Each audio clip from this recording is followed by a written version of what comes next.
Om Mani Padme Hum. Om Mani Padme Hum. Om Mani Padme Hum. Om Mani Padme Hum. Om Mani Padme Hum. Om Mani Padme Hum. Om Mani Padme Hum. Om Mani Padme Hum. Om Mani Padme Hum. Om Mani Padme Hum. So now you're just going to bring your mind, attention to your heart center, which is really a space with no parentheses around it. And you just enter the heart space. And if you like, you can imagine that at the back of your heart, there's like a little door. And this door just opens into infinite time. And through this door at the back of your heart, you can imagine like a path rolling out, like a magic carpet or like a beautiful green path with grass, however you envision it.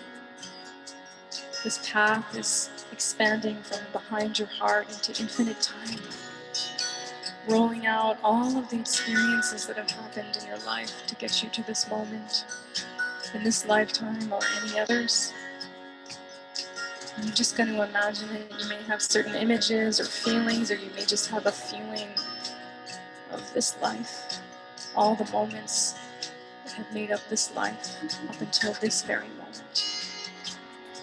And we're going to sing Om Mani Padme Hum to our past, to everything that's happened to us that's led us to this moment, just saturating all of that with compassion, with love, with understanding and acceptance. All those hurts that we may not have acknowledged or metabolized, we just send our compassion to them today. You don't need to be literal about it, but you can be. But we're just going to imagine that we're sending a wave of love and compassion back in time. So have that sense behind your heart, going back in infinite time. And we'll send compassion together like a wave. Om Mani Padme Hum. Om Mani Padme Hum. Om Mani Padme Hum. Om Mani Padme Hum. Om Mani Padme Hum. Om Mani Padme Hum. Om Mani Padme Hum. Om Mani Padme Hum. Om Mani Padme Hum. Om Mani Padme Hum. Om Mani Padme Hum. Om Mani Padme Hum. Imagine beautiful light, compassion and understanding just flowing backwards throughout your whole life, sending blessings, sending love, surrounding everything with care and kindness. And to any places that did not receive that from you, today we just say, I'm sorry. I'm sorry for the pain that you experienced that I didn't acknowledge. Please forgive me for not seeing you. Today I send you my love. I send you compassion. And I feel gratitude for all those moments that have guided me to where I am right now, today. Everything that has made me into the person that I am, I say thank you. Thank you to the beautiful moments, to the difficult ones. Thank you for bringing me here to this very moment in time where I can be in my heart and do this practice. Om Mani Padme Hum. Om Mani Padme Hum. Om Mani Padme Hum. Om Mani Padme Hum. Om Mani Padme Hum. Om Mani Padme Hum. Om Mani Padme Hum.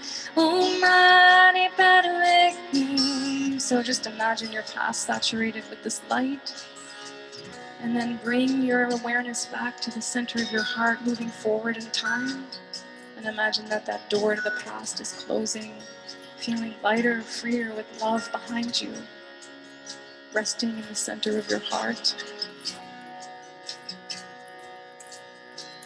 Just appreciating this moment.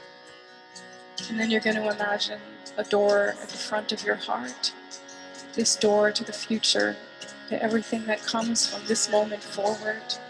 And we open that door and we see this carpet, this path roll out before us into infinite time. And we imagine that we send love and compassion forward in time, that whatever may happen in our life from this moment, that we may approach it with love and acceptance, with kindness, with trust, with care for our own heart. So imagine now as we sing the mantra that we're sending light ahead for anything that happens from this moment forward, that we may walk in compassion and love. And send those blessings and good wishes for yourself, for your own happiness, for your own peace and freedom.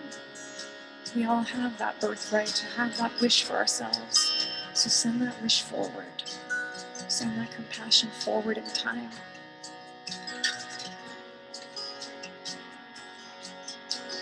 Om Mani Padme Hum. Om Mani Padme Hum. Om Mani Padme Hum. Om Mani Padme Hum. Om Mani Padme Hum. Om Mani Padme Hum. Om Mani Padme Hum.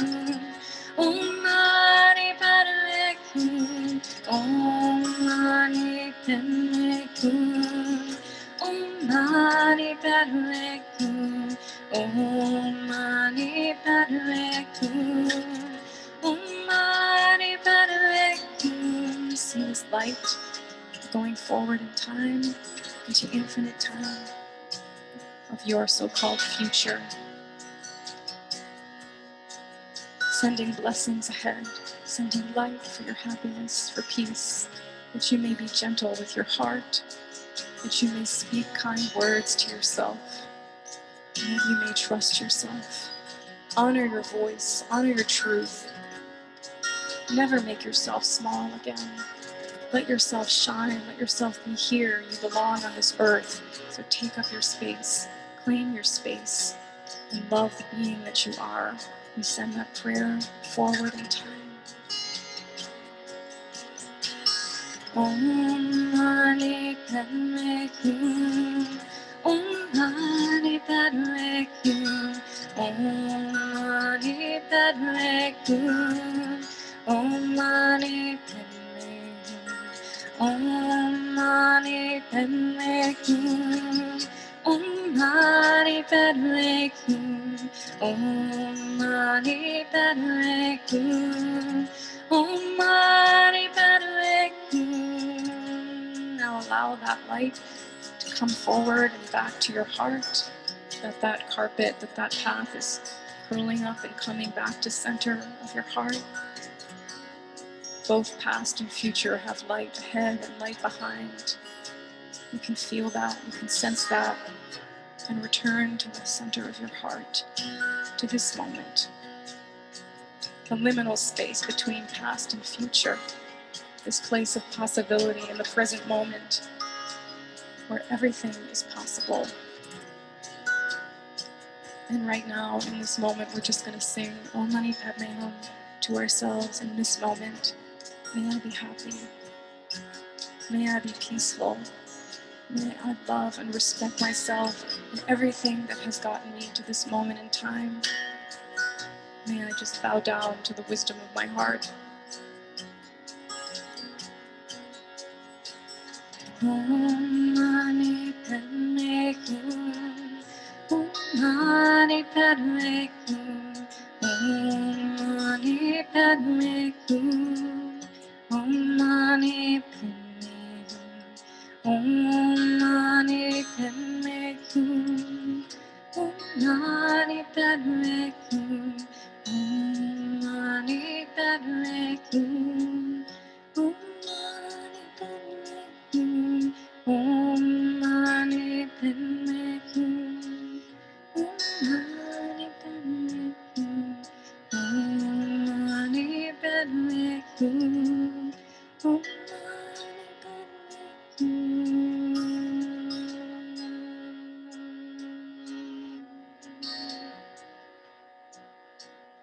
Feel compassion for this being that you are, and prayer for your well-being.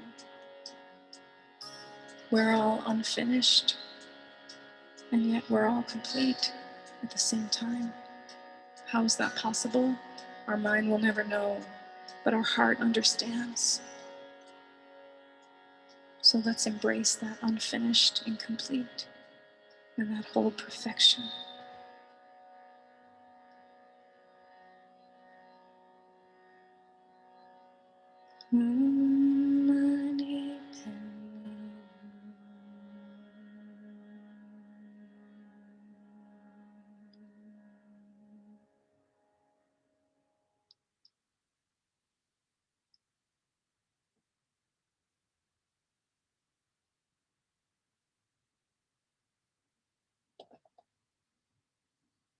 So if you could just keep your attention internal and do a little meditation.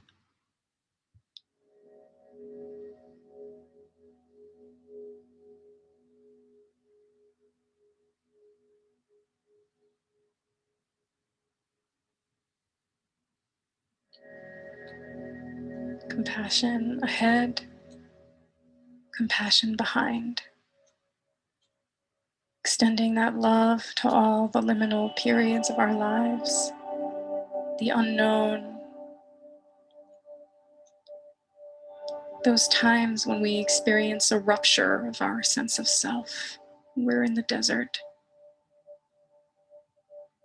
We can meet ourselves there in the desert and just say, it's okay. It's okay. I know that you're struggling and I know that you're lost, and it's okay. The intelligence of life will help you find your way. So let's connect to that quality of trust.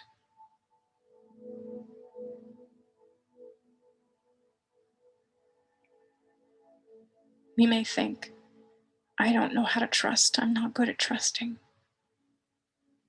But actually, this is not true. Our entire lives are based on trust.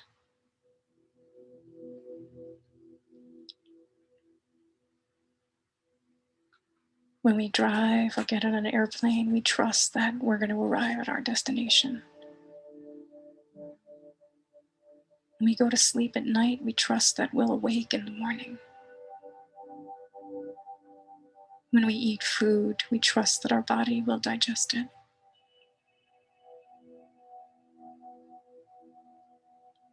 When we cut our finger, we trust that it will know how to heal itself.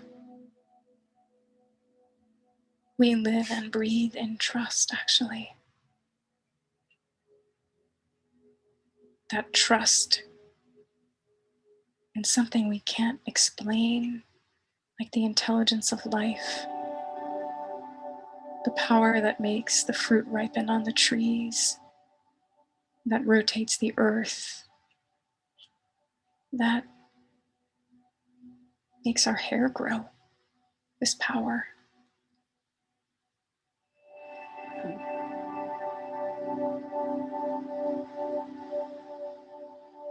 We may wander from that power because our mind doesn't understand the things that are happening sometimes. We simply need to go deeper.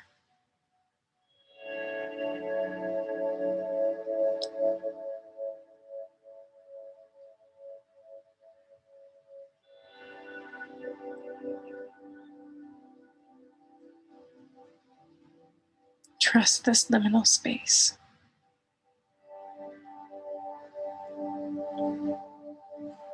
We were actually fashioned out of that space, out of nothing. What was your face before you were born? Who were you before you took up residence in the womb of your mother? Where were you?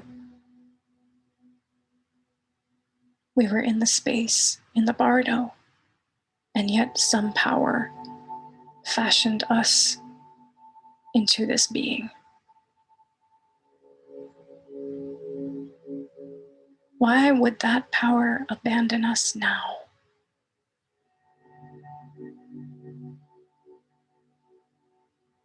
By whatever name you want to call it, by whatever way that you conceive of it, this power of life is working within you, within all of us.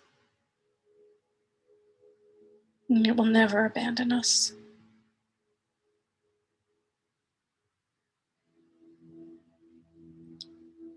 So let's turn back to that quality of trust. Know that as the world pulls us away from ourselves, we can return on this heroine's journey, on this hero's journey. There's always a return to the place we actually never left, but we return different. We return more awake, with more resilience, more strength, more insight, self-respect, trust in our innate goodness, confidence, love. These seeds are often planted in these difficult liminal times. We don't see them because they're under the ground in the darkness. But inevitably, they come out of the surface and they move towards the light. You just have to allow that process.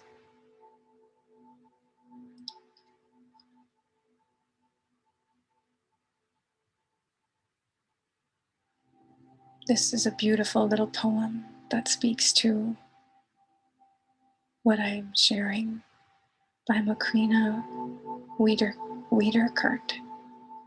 She says, like a wildflower in God's care, I put my worries away, trusting the one who holds me. Whatever name you resonate, it doesn't have to be God. It could be source, it could be love, it could be the intelligence of life.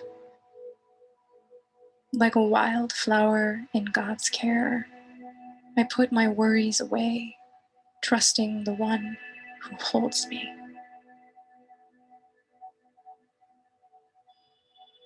We're all being held right now in this moment by Mother Earth, by space.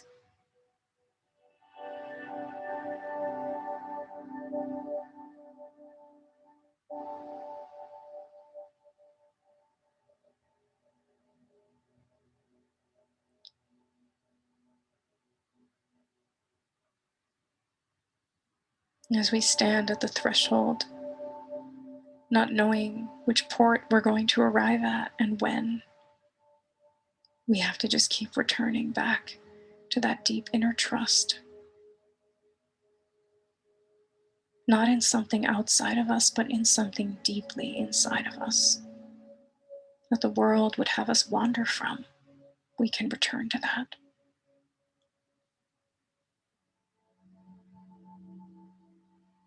So I'm going to read you a little passage now that I love from John O'Donohue, and I invite you to just take it in and receive it as a meditation, as a listening meditation.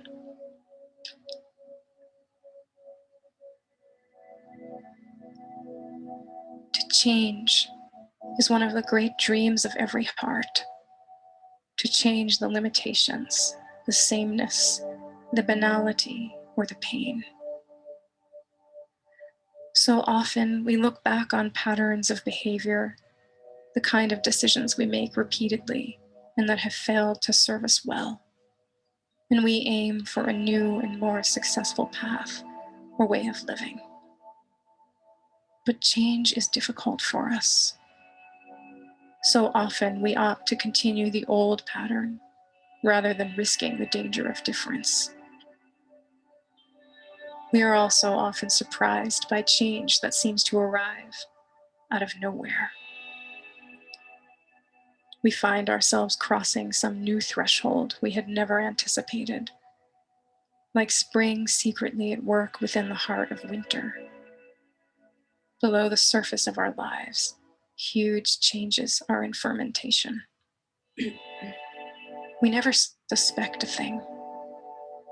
Then, when the grip of some long, enduring winter mentality begins to loosen, we find ourselves vulnerable to a flourish of possibility, and we are suddenly negotiating the challenge of a threshold. At any time, you can ask yourself, at which threshold am I now standing? At this time in my life, what am I leaving? Where am I about to enter? What is preventing me from crossing my next threshold? What gift would enable me to do it? A threshold is not a simple boundary. It is a frontier that divides two different territories, rhythms, and atmospheres. Indeed, it is a lovely testimony to the fullness and integrity of an experience or a stage of life that it intensifies toward the end into a real frontier that cannot be crossed without the heart being passionately engaged and woken up. At this threshold, a great complexity of emotions comes alive: confusion, fear, excitement, sadness, hope. This is one of the reasons such vital crossing were always clothed in ritual. It is wise in your own life to be able to recognize and acknowledge the key thresholds, to take your time, to feel all the varieties of presence that accrue there, to listen inward with complete attention until you hear the inner voice calling you forward. The time has come to cross.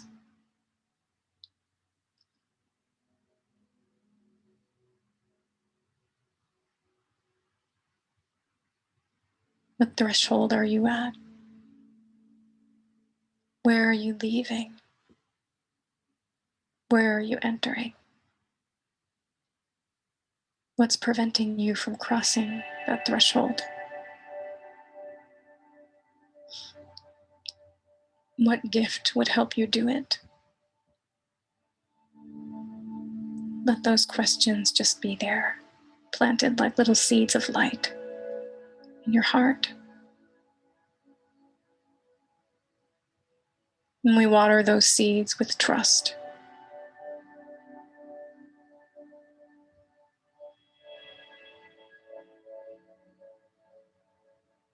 knowing that there is so much more love and expansion possible for us in this life, because love is endless.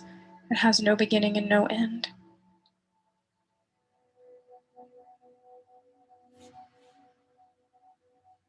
And everything can open us to that, even when it comes in uncomfortable disguises.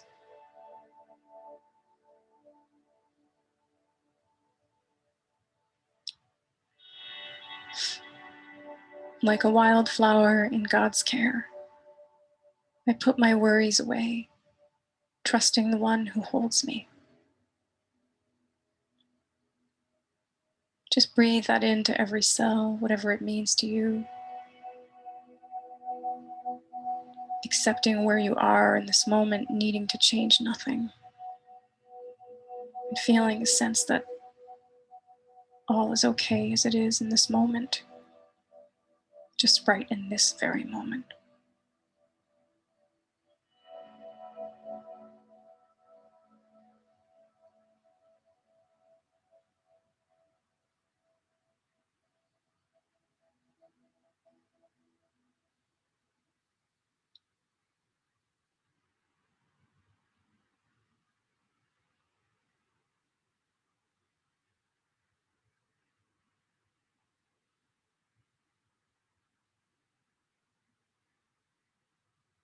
Thank you so much. I'm just going to conclude this part of the practice by chanting Loka Samasta 9 times. And then we'll open up the space just for a few minutes. If there's anything that you want to share, talk about.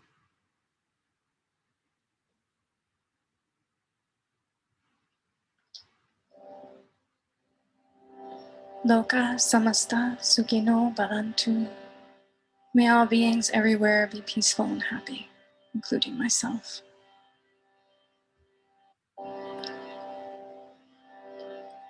Om Loka samasta sukino bhavantu.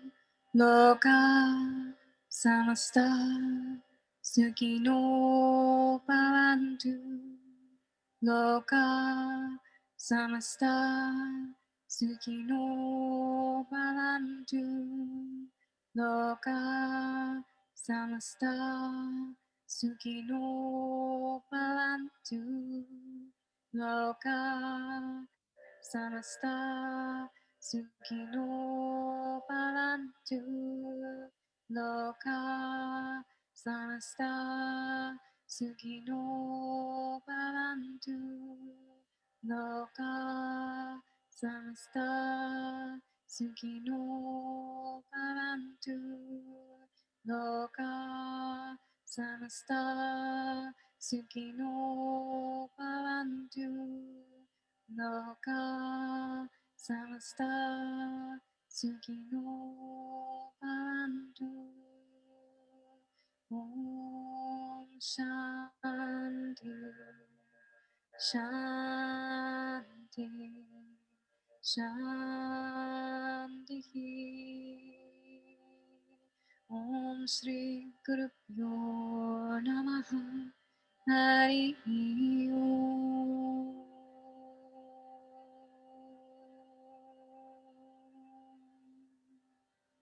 Peace, peace, peace.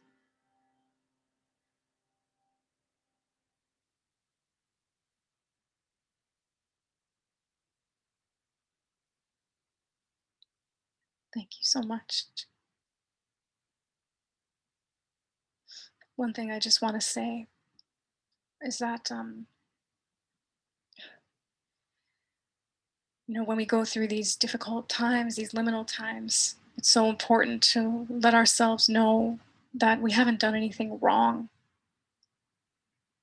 I think that's really important because when we compare ourselves to the standards of a crazy culture that has certain expectations or ideas of what success and happiness look like, when we fall into these difficult spots, we may feel that we've done something wrong or failed, or that we're, a loser, really. That often has been a feeling that I've had. And I say that, and it sort of sounds funny, but it's not really that funny because there are times when we can feel like I can't, I don't know how to fit into this world. I don't know how I'm ever going to come through this. I'm stuck. Even with all the tools at my disposal, nothing shifts. And I think it's important to recognize in those moments that we have not done anything wrong, that this is part of the evolution of our consciousness and of our life. And often there's chaos that precedes an awakening, you know? And we do need to go into that dark cave, like the mamos do, and try to attune our consciousness to something deeper than just the surface, sparkle of life, to go deeper. And when we at least approach it with that intentionality, even if we forget in the moment, to have someone remind us, okay, you're in a sacred process. I know you can't see it right now, but I have faith. I know for myself, there have been times when I really have felt like I don't know if I'm going to come through this. What if I'm not going to be okay? What if I'm not going to get to the other side of this? Even sometimes just hearing someone say, no, I believe in you. I trust in you. I trust in the intelligence of your being. Some part of me, even if my mind doesn't want to believe it, knows, okay, it's true. I do know that. I do know that. Got to keep coming back to that place. It's like a lighthouse. Got to keep returning to that. And little by little, as we water those seeds, what is once unmanifest and unseen starts to come out and have a visible form, just like all of us started in an unmanifest form, invisible. Now I have a form, and at some point I won't have a form again. And this is just the nature of what's happening here. So I really hope that you receive something from this. Again, like, so many of these subjects that I like to talk about are just so much bigger than anything that I could really ever say or do justice to. But it's not really about having any answers or figuring anything out. It's more just that together we're kind of taking this journey into the subject and seeing what will arise for each one of us. It'll be something different. Um, but just to have this in our awareness, especially now at this time in the world where we are in a bardo collectively, what wants to emerge for you, as we approach the so-called new world? What is it that you don't want to take with you and bring with you into that new world? And what is it that you would like to tend to in the new world? We all have that possibility and potential. So thank you. I love and appreciate all of you so much. Thank you for being here and just always allowing me to um, be my perfectly imperfect self and share from my heart with you the things that are brewing there. And, to me, that's what it's all about, just being in the space together authentically with all the, technical breakdowns and whatever. It's just, it doesn't matter. We're here together.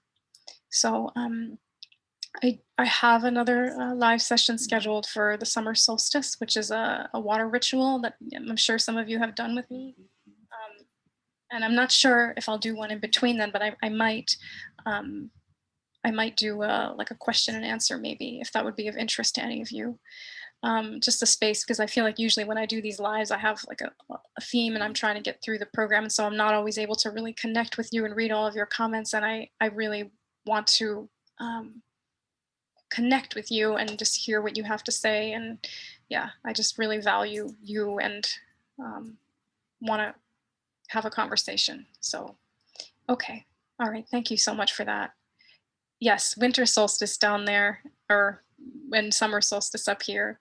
Um, it will be the same idea. It's really like a transitional point. It's a portal, whether it's summer or winter solstice. These moments are portals, and throughout the world, these times have been greatly revered as opportunities for planting, seeds of intention and just bringing more of a connection to the natural world and our rhythms that are interconnected with it. So that's what that will be.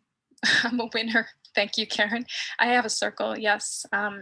Karen actually is the one who started it. It's called Friends of Carrie Grossman, and you're more than welcome to join. I have no words to express how much I appreciate this circle and the people that are in this circle, and I just have no words. It is such a beautiful group of people, and it's a space for everyone to just be who they are, to see the best in one another and to support one another on the journey. It's really been so moving to me to be able to know this group of people, and this circle is always open to anyone. It's not a closed circle. There's no inner circle. It's one circle. Everyone's equal. There's no hierarchy. Everyone's the same. So please join if you want to. And we have spontaneous meditations in there to music and mantras and different things. And I try to really participate as much as I possibly can, read all of the threads and just share things that inspire me. And yeah, it's just something that I'm so grateful for. And I always forget to say that I also offer mentoring on the app. And this is something the app has been doing for a couple of months. And I think I started doing it back in January when they were beta testing it. And now I think they have, I don't know how many teachers, maybe 30 or 40 teachers are offering this mentoring. And every teacher that's doing it, I guess, has their own particular orientation of what they're offering. And I always refer to my work as spiritual friendship. Kalyana Mitra, which is the Buddhist word. And I like the term spiritual friendship because I really feel like that's what it's about. Oftentimes on this journey, the so-called spiritual journey, we don't really have people to talk to about what's happening inside of us or what's going on. And so that's my intention, is to really be able to be there with people, to hold a space for whatever is emerging in you, to reflect that back or to bring the tools. I've studied lots of different things, but it's not really so much about all the different healing techniques and things that I've studied, but it's more about my desire to just be present with you if that is something that you want or need for whatever may be going on. So I have limited sessions because I'm working on a few projects, and when they're done, I'll add more. But I think there are still some availabilities for the next month or so. And if you keep checking back, I'll add more. So I just wanted to mention that because I always forget to say it. And yeah, just all of my love and gratitude. Thank you for your donations. And thank you so much to those of you who listened to my new track, Thy Will Be Done, that I released on Insight Timer the other day. I haven't had a chance to respond to all of your comments, but I just want to say thank you so much. I try to release my music on Insight Timer often before, Spotify or other places, because I just love the Insight Timer community so much. And it's really my sangha, and I want to share the music of my heart with you. And when I know you listen to it, and I feel that, and it means so much to me, because, the creative journey, the creative path in itself is quite a bardo. It's quite an experience I've found of, like, just often destruction and resurrection to create anything. And that's actually what I've been going through with this infamous course that you all know that I've been trying to work on for the last few years, that is birthing itself, as I always say, at the pace of a happy snail. But it is. But what I have been going through in terms of my own process around it has been quite like the liminal space in Bardo. And I'm sure what will emerge on the other side is not something I can imagine now, but isn't that always how it is? Better to be open and honest about the process than just like present the final product like it's all like perfect and pretty. There's like something that goes into it, and it's good to see it along the way, so we don't get like, romantic ideas about what the process is like. It's like a churning, maybe not always, but at least in this case it is for me. So all right, they are recorded, but the Insight Timer hasn't released them yet, and I think maybe they're just figuring out the best way to go about that. There's probably thousands and thousands of of live sessions now on Insight Timer from all of the amazing teachers that are offering things on here. So hopefully they'll have that figured out sometime soon. If you come to the circle often, I'll share some of the passages that I read, or happy to go deeper into the subject or try to explore it more with you. I mean, we're just like barely scratching the surface. But the only thing I just want to leave you with, and I'm going so over time today, but it's just the idea that I mentioned in the meditation, which is something that I sit with a lot and contemplate a lot, the idea that we live in trust. I think it's very easy to just assume, like, I don't trust life, I don't trust myself, I don't trust other people. But if you really start to look at it, you may notice and realize that so much of your life is rooted in trust. And I invite you to look for the evidence of that every day. Look for the evidence of trust, of that energy and quality of trust in your life, and you will find it. Even if it's something like you trust that the sun is going to rise in the morning. You don't think about it, but you do trust it. So let's collectively, connect to that trust, that quality of trust, and know that we can also apply that to our own life as we start to see it and tune into it. When we look for it, we experience more of it. So anyway, much love to you and thank you so much. Oh, Alicia, you joined. Wow, I know it must be super early for you. I don't know. Oh no, maybe it's not that early. I'm not sure what time it is in Australia, 7 or 8.